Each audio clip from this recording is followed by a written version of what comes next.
Hello and welcome everyone to another episode of the Culture Nerd Podcast. This week, Michael and I are talking about a few things actually. He-Man, Masters of the Universe, has finally started its outdoor filming, and it's surprising people. So we're going to talk about that and what the rumored plot is, and some of the casting that's just absolutely awesome.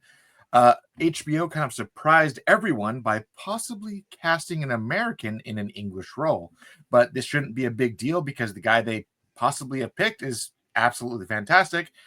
And then Akira Toriyama's final love letter to fans of the Dragon Ball franchise was canonization of Super Saiyan 4. So we are going to talk about all of these things and more, and here we go.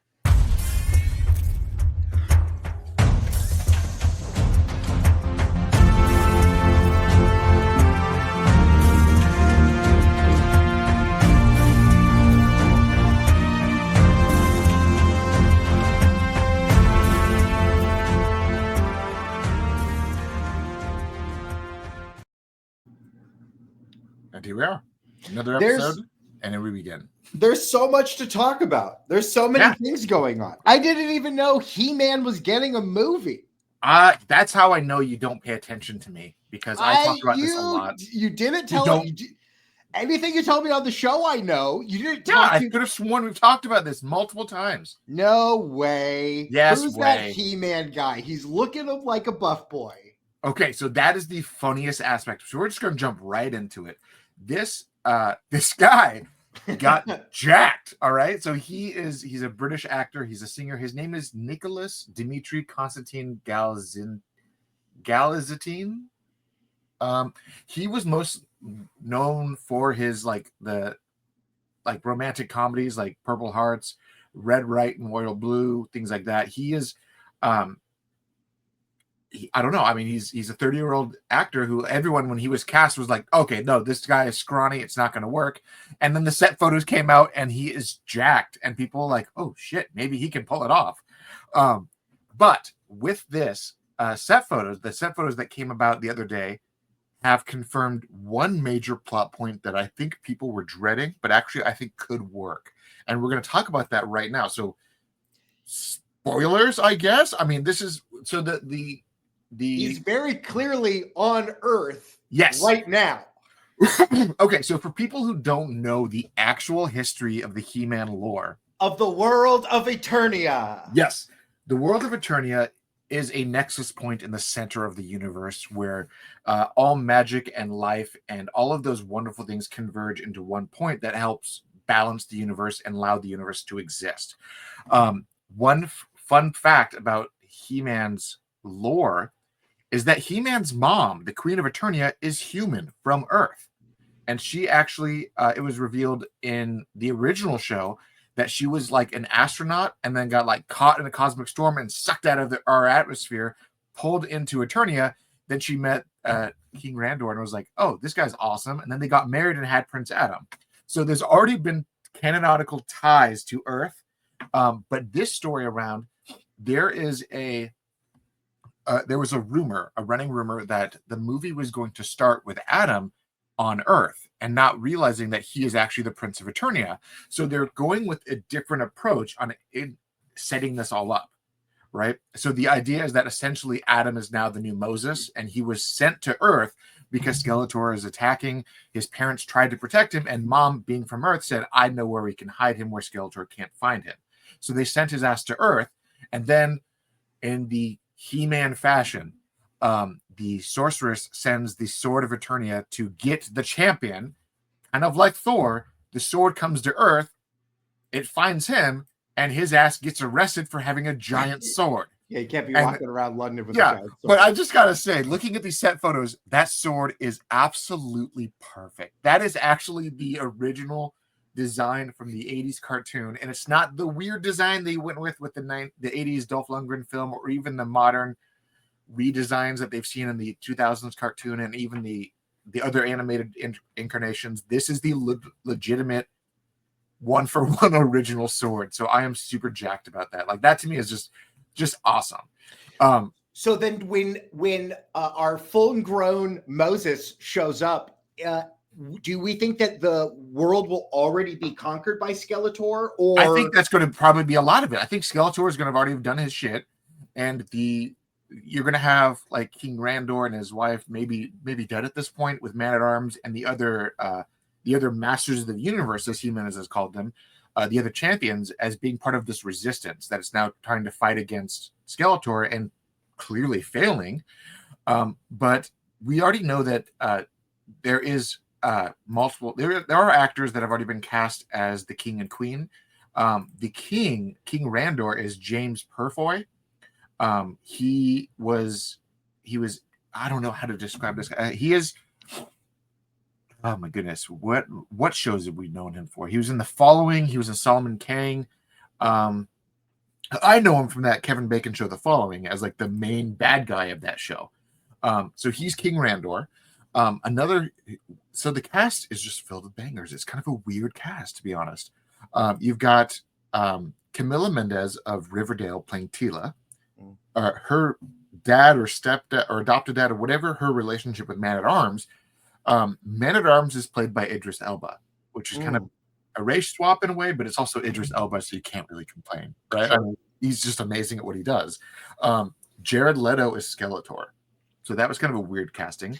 Oh man, he is the human version of all of these bad guy toys. Yeah. He's just a bad guy toy, and that's what he sounds like. I know, it's funny because people are like, stop casting Jared Leto and things, and I keep saying, yes, you all did not like him as the Joker, and I understand the hate for it, but pretty much every other role I've seen Leto in, he's actually done very well. He's gonna do a weird voice. He's gonna do a weird voice. He's gonna do a weird voice. I hope that he does that, like the Skeletor cackle. Like, I hope that we get something absolutely insane. Not quite the Mark Hamill Skeletor we got, but do we think then that they're going to be physical effects, or do you think this is still going to be a CG fest?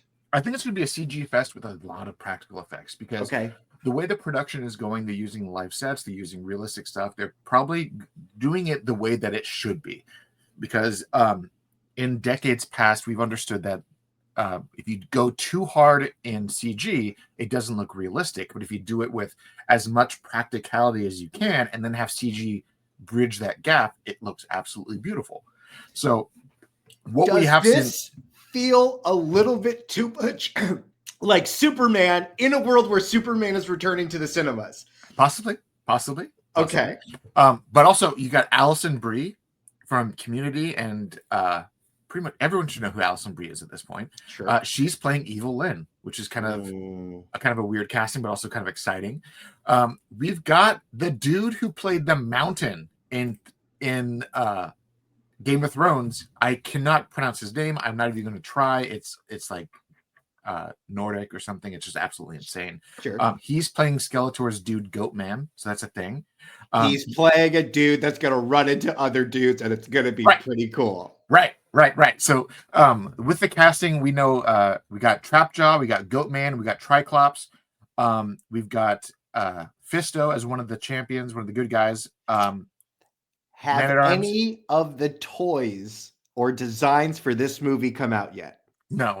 Nobody has a clue what's happening with this. But, the surprise casting of this last week was Morena Baccarin of Deadpool and Firefly, and literally the biggest crush and most nerddom for the longest time. Sure. She's actually playing the Sorceress of Grayskull, aka Tila's mother. So I'm actually really digging this cast. I think the cast is fantastic. I kind of like the idea that they're going to go with a different Moses approach to Prince Adam's kind of angle, because he's going to be very much the kind of the proxy for the audience, where he is learning what Eternia is while the audience is. So that's a good way to put it in. And I also feel in nerddom, He-Man lore is not the most well known. I feel like people know Transformers stuff. People know, Ninja Turtles are basically here. So the fact that we, the audience, get to go with him and learn about magic and technology and all of that, and his kitty cat's going to be a big fun thing. So I hope Battle Cat's there. I need it. Do we know who's voicing Battle Cat? No, we don't have any idea who's voicing Battle Cat or Cringer. And I honestly, I want all of it. I want Orko. I want Cringer. I want all those weird things. I want this world. Is Orko been announced yet? No, none of that has been announced yet. So we just know that the main characters are in there. But from what we understand is that this film is just it's all over the place. I mean, it's got all of these fun things. It's going to be cinematography is actually going to be done by Fabian Wagner, which if anyone has been paying attention to this channel for the longest time, he has actually done a lot of stuff with Sherlock for the TV show with Game of Thrones. Oh, and this little thing called Zack Snyder's Justice League. Like he did the cinematography for that film. It's wild. It's wild. It's wild that comparison is being brought up because I'm thinking about what a He-Man. For a long time, it's like, what would a He-Man movie look like? It's gonna look like 300. It's gonna look like Thor meets Aquaman, right? Yeah. It's gonna be a little bit of fantasy and technology and doing fun stuff, and that's the fun thing. So the He-Man universe has always been this weird hodgepodge of where magic and technology mixes. Right. You've had historically in the past, you've had Skeletor being the perpetuator of I'm going to use magic as a crutch, and everything is going to be magic related. And a lot of his cronies are either somewhere in the magic or technological realm, but there's very limited. And then Eternia, on the other hand, is like we're going to do everything primarily with technology. We have flying bird cars, we've got hover spheres, things like that, and then like Man-at-Arms being like essentially kind of like I don't know how to describe Man-at-Arms his character. Is he an Iron Man? Is he a cyborg man? Yeah, I mean he's kind of like he's this giant dude who's just jacked and very physically imposing, and also like a amazing kind of a Iron Man-y kind of tech guy where he's like, sure, I got shit for that. I'm gonna make something I'm gonna make something awesome. And he's also like equipped out all of the King's Guard with his tech. So he is very, very formidable. The cinematographer you just mentioned, did he just do a Sonic 3? Probably no, he did the Venom: The Last Dance, but not Sonic 3. Okay, I saw on Reddit today someone comparing all these shots of Sonic 3 to Zack Snyder's Justice League. Oh, like, that's because the director of Sonic 3 was a huge Zack Snyder fan. Okay. I was as many references as he could. Okay. But I'm also going to point out, so the director of this project is Travis Knight, and Travis Knight completely won me over with his filmography when he directed Bumblebee, one of the best Transformers films of the franchise. He's also known for being key in directing and producing that awesome animated film Kubo and the Two Strings. I'm not sure if you've seen it, Michael, but it's amazing, and everything is like Beatles music, and it was weird, but it was amazing. Bumblebee did a really great job of having physical sets with CG interacting with them. Yeah. And I like that idea in this movie, that if you're going to have a CG battle cat, that when the shelf gets knocked off, we see the shelf get knocked off, and integrating that into the storytelling. And to me, it's like when you say, yes, I understand that there's going to be like a 10, 15-year gap in between these comparisons, but just run with me. When you look at George Lucas, how he did episodes 2 and 3, which were primarily CGI, episode 2 was almost all CGI and just people acting on green screens. Yeah. Episode 3 was a little bit more practical sets mixed in with the green screens, but it was still very much that. And then you look at the newer movies, and when J.J. Abrams did his, it was all practical effects with CGI cleanup. There is a reason why the sequels, as much as people don't like the stories, they were the most gorgeous of the franchise because of the fact that they went with what they did in the originals. It's so true. Sets, CGI cleanup. It's so true. Even with all the flawedness of those worlds still feel more real to me, and I go back to them more than I go back to the prequel trilogy. And the prequel trilogy actually aged like fine wine, and it's really good to watch. Some of the best storytelling of the franchise. But ironically, it's hard to watch because unless they do like another CGI cleanup, another special edition of these films, it's gonna date itself very quickly. I mean, I feel like at this point, Star Wars is Star Wars dead? No, it's not, because Skeleton Crew finished and it was wonderful. And they said the numbers were bad, Taylor. They said they said the numbers were what they expected, which was fine. But you still got Andor season 2 coming out, and then you've got The Mandalorian and Grogu, the film, coming out, and then you've got everything else that is happening behind the scenes with some really cool stuff now that Filoni is kind of controlling things creatively. Well, I hope people watch Andor. I hope it doesn't matter if they do or not because it already got paid for and it's already the end. So if it doesn't, okay. But and I'm very excited. I like whatever this Mandalorian Grogu Sigourney Weaver movie is going to be. I'm very excited for it. I've been watching the show and I like those shows, so I'm excited to see a big finale of all of those things. Me too, and I'm really excited for it. I mean, I really want to see it how they wrap this story because it's going to just be it's going to be good. And one of my least favorite creative decisions that they did with this franchise was when they decided that Grogu was too cute to talk, so they chose just to give him a robot voice with his little mech suit. Yeah. I thought that was kind of a bullshit thing. Like, yes, he's got through his trauma. He should be able to talk now, but the audience isn't ready for him to talk. So let's give him a suit. Just let him talk. He's also going to talk like a Yoda, right? Like he's going to talk. No, he's not. So ironically, they actually gave an in-universe explanation. Yoda talks weird because his master talks weird and he learned how to talk from his master. That's why canonically you had the other Yoda species, whatever the hell it is, Yaddle, voiced by Bryce Dallas Howard, who just talked normal. And people were like, what the F? They're like, oh, no, it's just Yoda's the weirdo. Okay. And everyone else is normal. Okay.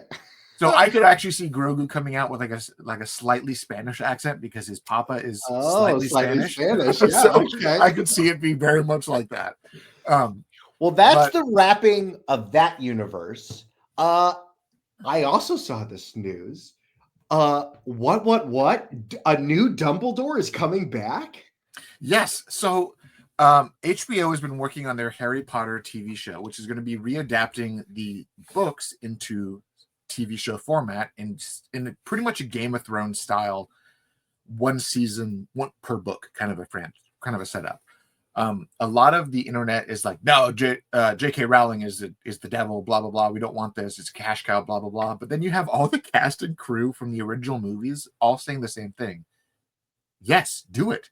Because we had to cut a lot of shit out when we made these films. So much stuff that's cut out. There's so many scenes. I also feel that those actors are ready for the Harry Potter shine to go shine on somebody. Yeah. Off them. Just like they've lived it, they did it. We'll show up for your cake show, but like let some new kids be the new kids. Yeah, and I'm all for it, and I think it's going to be very interesting to see it through like the modern lens of terms of like most people don't realize that the Harry Potter movies take place in like the year 1992, but they didn't really show that because no one really cared to show it in the films. Yeah, sure. So like I would very much like them to make it more of the period piece and kind of explain that, oh yeah, so these parts take like Harry's parents died at like 91 and he's in school at like 95 and like stuff like that where it's like, okay, so the rest of the world is happening, but the reason why the rest of the world hasn't figured it out yet is because all the weird shit's not on social media. So I love John Lithgow. So, every time I see him in things, he's already done TV. He is the best season of Dexter when his character shows up.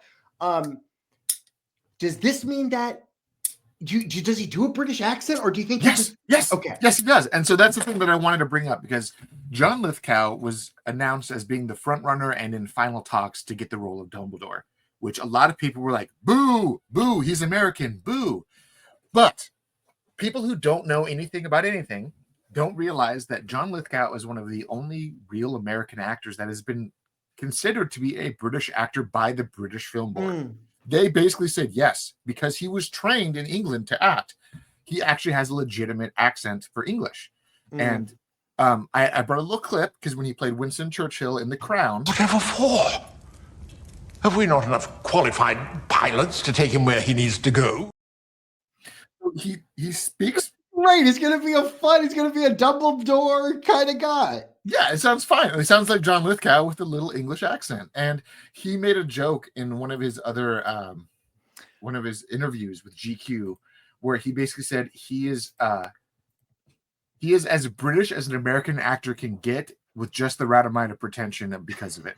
So like because this guy actually did all of his trainings, all of his fellowships, all of his acting, all in the UK, he actually has a natural UK British accent because of that. Question.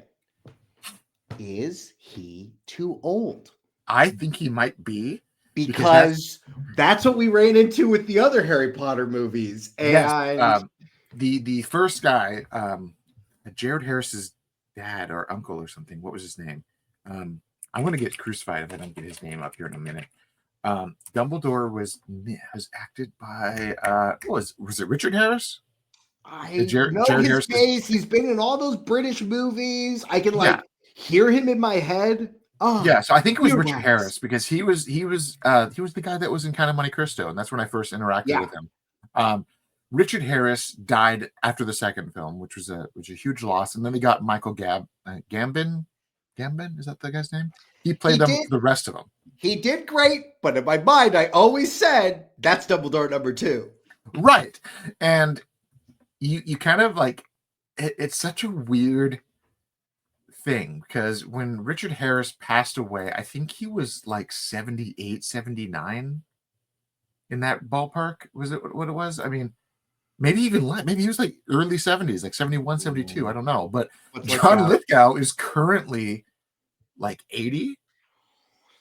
Maybe, I just saw him in Conclave. He was great. They put a wig on. He played a younger man. That's fine. Okay, yeah, he's 79. So by the time they start filming, he will be 80, which means he has to make it to 90 to make this show work. I mean, maybe he can. Maybe this is just like his new deal. He like lives in England. He just shoots the show. Yeah, I don't know. I mean, maybe he can pull it off because John Lithgow is immortal in my mind because he was in Third Rock from the Sun. He's got the community chops. We also know he's not human and he's just ready to go back to the mothership. But every time I see John Lithgow in anything, he immediately validates in some aspect of my mind. Where like in Dexter, he's absolutely fucking terrifying. In Cliffhanger, he's terrifying. In Third Rock, he is hilarious. In Rise of the Planet of the Apes, he was super heartwarming and depressing. He is one of those actors where no matter when I see him, wild that he was in that Planet of the Apes movie. I totally forgot. He's the B plot of he's losing his. He's the reason why the apes became like the talking dominant species. His son was like, "I'm gonna fix you, Dad," and then he dies, and he's like, "Oh, I didn't fix him," and then the virus spreads and kills all the people. And then they cancel James Franco, so he can never come back. Yeah, but well, I mean, he's dead anyways in the shows. I mean, he can't come back anyways. It's like 100 years later. So. He's not coming back. It's monkey time. But even then, like every time I see John Lithgow in anything, I'm like, damn, this movie's gonna be good. They got him in it.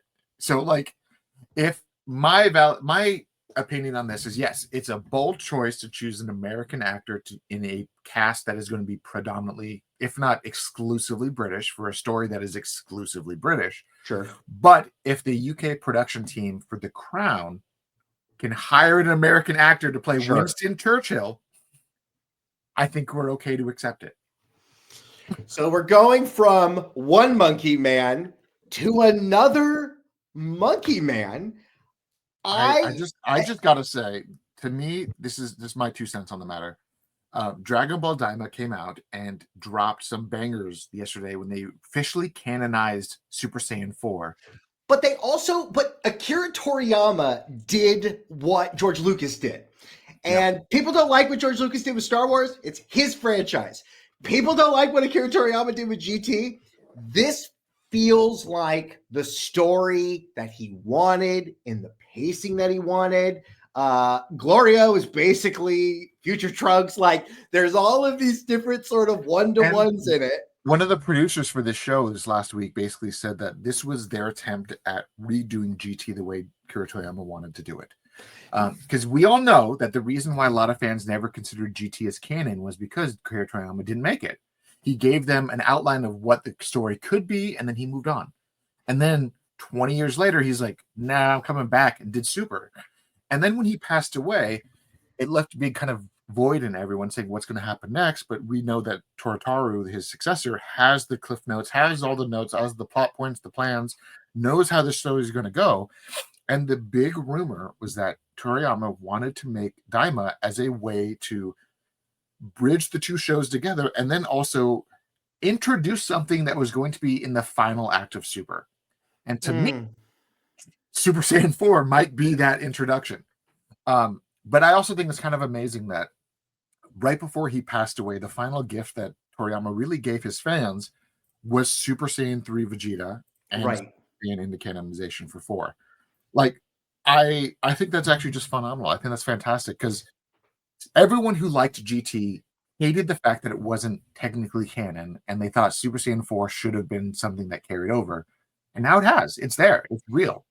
So the show has action beats throughout it, but we haven't had any Dragon Ball Z type fights. And now we did. And now we're in it. And Yeah. I love the action in Dragon Ball to Dragon Ball Z to Super has really evolved, and they're really getting good with choreographing these big fights. And I feel like that's been really good. We have seen, again, Glorio being changed and inspired by Goku. That he sees something in Goku and is drawn to action. The newest episode ends with him making the wish. I think I know what the wish is. What the wish is by what he says, because if you watch it with the subtitles, even though he's speaking Namekian, the final words were child something. And I'm like, it's just wish them all to be adults. Now they're going to fight this girl as adults in the demon realm. Which is going to be fabulous. Like, we got 2 episodes left of this show because the show is a 20-episode season and it's going to be done.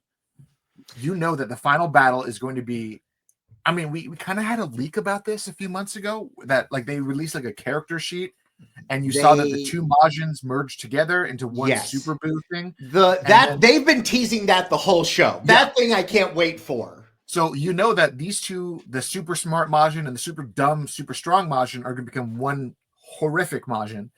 And Glorio is going to probably get murked because he made the wish that turned everyone around, and the girl's like, "That wasn't my wish!" Pow, and like shoots him in the head or something. We haven't seen them eat the triple bug yet.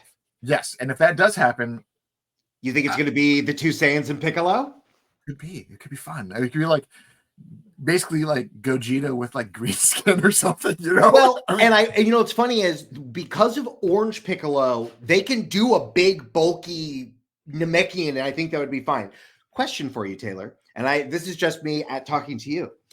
Do you think one of the things by introducing Super Saiyan 4 is it's saying that it was always there in Goku?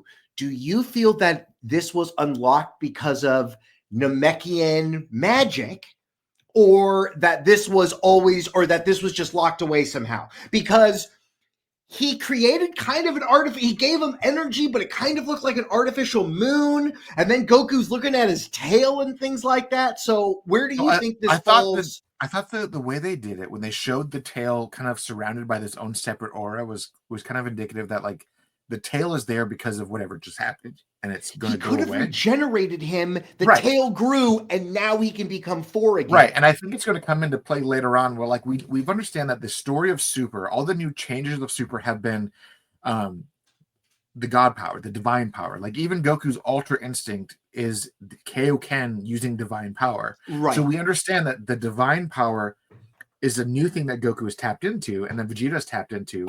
But then we've seen that Goku at one point had access to pure Saiyan power that he's never been able to touch again, and that's where this divine power needed to bridge the gap. So I think whatever is coming in the final arc of Super, where they say, you can't just rely on the divine anymore. You have to pull out something inside of you. And he's like, well, I did this once because this guy pulled it out of me. And even in the transformation sequence, you see that this, like the symbolic, the drop in the well that caused the ripple effect through his body. I don't think that this guy gave him the power. I think he just unlocked the well. Like, he's like, by the way, this is what you're capable of. And then now he's like, I don't know how to do it because you did it. I also love that Super Saiyan 4 is fiery. That Goku has never had fire powers, but now on all of his things, Taylor, when Goku gets punched, when he's doing the Kamehameha, gets punched in the face, shrugs it off and still shoots it. What a great scene. That shot where he shoots the Kamehameha and then you have that ball of fire swirling around it. I'm like, oh, that was just, ooh, I love it. Like 10-year-old me was like, that's what I wanted this whole time. And I thought the design change was like obviously taking Goku's black hair and making it red so his fur and his hair matches. I was like, okay, that actually kind of makes more like visual sense than having it like, why is his fur red and his black hair? Right, black? And it connects this Goku to that God Goku who had red hair. Yeah. So again, I mean, they could easily, because they never actually said what this form is called, and we probably might not get an exact label of it in the next 2 episodes. He went to Super Saiyan 3, it didn't work, and then this came out. Maybe they call it Ultra, maybe they call it Beast Instinct or something like that. Or they could just call it like essentially the perfect Saiyan God or something. Like, well, this is like the divine form of the Saiyans. What if it's the Saiyan demon version?